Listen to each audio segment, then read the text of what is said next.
Praise the lord. Good morning. మన ప్రభువును రక్షకుడైన యేసుక్రీస్తు పరిశుద్ధ నామంలో యేసుతో అనుదినము అని ఈ పరిచర్య ద్వారా ప్రతిదినము దేవుని యొక్క శ్రేష్టమైన వాక్యం వింటున్న మీ అందరికీ నా హృదయపూర్వకమైన వందనములు. నా ప్రియ సహోదరి సహోదరుడు, చిన్న ప్రార్థన చేసుకున్నాం. తలవంచినట్లయితే, మహాగణుడ పరిశుద్ధుడైన మా తండ్రి, సకల ఆశీర్వాదములకు సమస్త దీవెనలకు కారణభూతుడా, ఈరోజు నీ కుమారులుగా నీ కుమార్తెలుగా నీ వాక్యాన్ని మేము ధ్యానించుండగా నీవే మాతో మాట్లాడండి అయ్యా. నీ సత్యముతో నీ యొక్క మాటలతో మీరే మమ్మల్ని అందరినీ సరిచేసి నీ మార్గంలో నడిపించమని యేసు నామములో ప్రార్థించి వినయముతో అడిగి వేడుకొని పొందుకొనుచున్నాం మా యెహోవా తండ్రి. ఆమేన్. God bless you. దేవుడు ఈరోజు మనతో మాట్లాడుతున్న మాట, సంఘములో కొన్ని డినామినేషన్లో స్త్రీలను అంతగా ఉపయోగించరు. ఇందులోనూ కూడా కానుకలు పట్టాలన్నా, పాటలు పాడాలన్నా, ఆరాధన చేయాలన్నా, వాక్యం చెప్పాలన్నా వారిని అస్సలు ఎందులోనూ పిలవరు. వారు ముసుగేసుకుని కూర్చోవలసిందే, అంతే తప్ప ఎందులోనూ కూడా వారిని ఇన్వాల్వ్ చేయరు. మేము స్వయంగా చూసాము, ఆ చర్చెస్ చూసాము. ఆ పేరు చెప్పడం ఎందుకు కానీ మేము అక్కడ కూడా నివసించాం కూడా. కొన్ని దినాల్లో కొన్ని చోట్ల స్త్రీలను పరిచర్యలో పాల్గొనేవారు. వారిని ఓన్లీ వంటింటికి పరిమితం, పిల్లల్ని కనడానికి, పిల్లల్ని పెంచడానికి మాత్రమే ఉపయోగిస్తారు. ఎందుకని ఈ విభేదము వచ్చిందంటే, అపోస్తలుడైన పౌలు కొరింథీ సంఘాన్ని కొరకు అక్కడ విషయాలు తెలుసుకోవడానికి అడిగితే, కొరింథీ సంఘం వారు అక్కడ పౌలు గారికి కొన్ని రిపోర్ట్స్ ఇచ్చారు.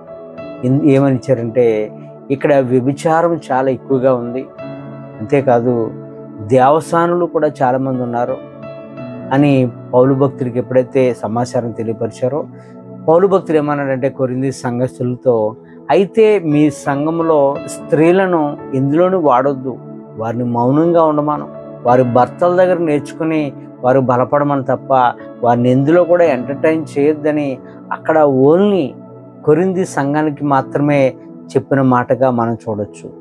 ఇక్కడ ఈ యొక్క సబ్జెక్ట్కి మనం పెట్టిన టైటిల్ కూడా ఒక విధంగా రాంగ్ టైటిల్ అని చెప్పవచ్చు. ఎందుకంటే సంఘములో స్త్రీలు ఏం చేయాలి అంటే, సంఘములో స్త్రీలు ఏం చేస్తారు, పురుషులు ఏం చేస్తారో స్త్రీలు కూడా అదే చేస్తారు.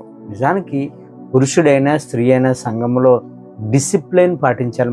మరి ముఖ్యంగా సంఘముని మనం సంఘములో ఎక్కువగా ఆయన పరిచర్యలో ఆయన శిష్యులుగా ఉపయోగపడాలి. అది పురుషుడైనా స్త్రీ అయినా ఎవరైనప్పటికీ కూడా భయముతో భక్తితో మనం జీవించాలి. మనము ఇతరులకు ఒక రోల్ మోడల్గా జీవించాలి. అది పురుషుడైనా స్త్రీ అయినా ఎవరైనప్పటికీ కూడా. కాబట్టి ఈ టైటిల్ కూడా ఒక విధంగా రాంగ్ అని చెప్పవచ్చు. ఆ కొరింథీ సంఘము విచ్చలవిడితనంతో ఉంది కనుక అక్కడ ఆ స్త్రీలను మీరు ఎందులోనూ వాడొద్దు అని చెప్పడం జరిగింది. అందుకని ప్రతి స్త్రీకి కూడా మనం అలా కొరింథీ సంఘాన్ని ఆపాదిస్తే అది తప్పవుతుంది. నా ప్రియ సహోదరి సహోదరుడా, దేవుడైన యెహోవా పాత నిబంధన గ్రంథంలో చూడొచ్చు, అలాగే క్రొత్త నిబంధనలో యేసుక్రీస్తు ప్రభు వారు చూడొచ్చు. వారి యొక్క పరిచర్యల్లో మరి పాత నిబంధనలో మనం చూసినట్లయితే అనేకమైన స్త్రీలు ఉన్నారు, ప్రవక్తలుగా ఉన్నారు, అనేకమైన స్త్రీలు ఉన్నారు, ప్రవక్త్రులుగా ఉన్నారు, అలాగే రాణులుగా ఉన్నారు. రాజ్యమేలిన చరిత్ర స్త్రీలకు కూడా ఉన్నట్లుగా మనం చూస్తాం. అంతేకాదు నూతన నిబంధన గ్రంథంలో, కొత్త నిబంధన గ్రంథంలో మరి స్త్రీలు అనేకులు, మరి యేసుప్రభు పరిచర్యలో అనేకులు ఉన్నారు. యేసుప్రభు వారి యొక్క పునరుద్ధాన సువార్తను ప్రకటించింది మొట్టమొదటిగా స్త్రీనే, మగ్దలేని మరియా. అలాగే యేసుప్రభు వారి యొక్క పరిచర్యలో ఆయనకి స్పాన్సర్ చేసింది కూడా స్త్రీలనే. సుసన్నయు, యోహన్నయు, వీళ్ళందరూ కూడా, మగ్దలేని మరియా, వీళ్ళందరూ కూడా, సలోమి, వీళ్ళందరూ కూడా మరి యేసుప్రభు వారి యొక్క సువార్తలో ఉన్నటువంటి శిష్యురాండ్రులు వీళ్ళందరూ కూడా.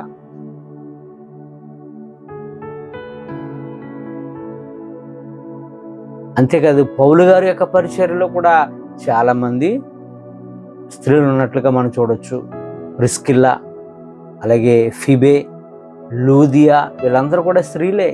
మరి వారి ద్వారా ఎక్కువగా సువార్తన మరి అక్కడ ప్రబలినట్లుగా మనం చూడొచ్చు. వారి ద్వారా సువార్త అనేకులకు మరి స్ప్రెడ్ అయినట్లుగా మనం చూడొచ్చు. మరి యేసు ప్రభువే అంత దేవుని కుమారుడై ఉండే కూడా స్త్రీలకు అంత ప్రయారిటీ ఇస్తే మనం ఎందుకు స్త్రీలకు మనం ప్రయారిటీ ఇవ్వలేకపోతున్నాం? మన సంఘాలలో ప్రాధాన్యత ఎందుకు ఇవ్వలేకపోతున్నాం? ఇవ్వాలి. పురుషులతో స్త్రీలు ఎందులోనూ తక్కువ కాదు, ప్రతి దాంట్లో కూడా ఈక్వల్లే, సమానమే.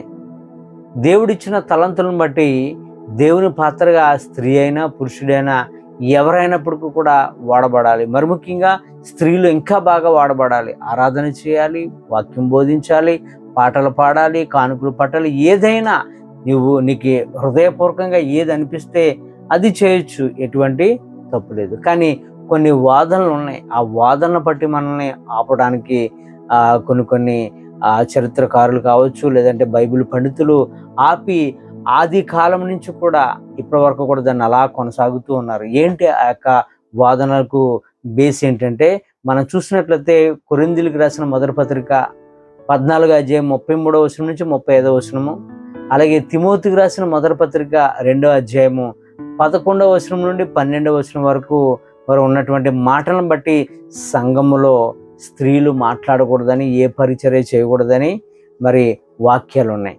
దాన్ని బట్టి మరి అలాగ స్త్రీలను ప్రక్కన పెట్టడం జరుగుతుంది. దాన్ని బట్టి అందరూ కూడా ఆ కొరింథీ సంఘంలో ఉన్న స్త్రీలకు ఆపాదిస్తే అది చాలా రాంగ్ అవుతుంది. మనము స్త్రీలను హృదయపూర్వకముగా మనం ఎంకరేజ్ చేయాలి, వారిని మనం ప్రోత్సహించాలి, సువార్తలో ముందుకు తీసుకుని వెళ్ళాలి. నిజానికి చూస్తేనండి, స్త్రీలకు కాస్త ఓపిక ఎక్కువ, పురుషుని కన్నా స్త్రీలకు చాలా ఓపిక ఎక్కువ. వారు వాడబడాలి, కానీ స్త్రీలు పురుషుని కన్నా అత్యున్నతంగా వారు వాడబడతారు, ధైర్యంగా ఉంటారు.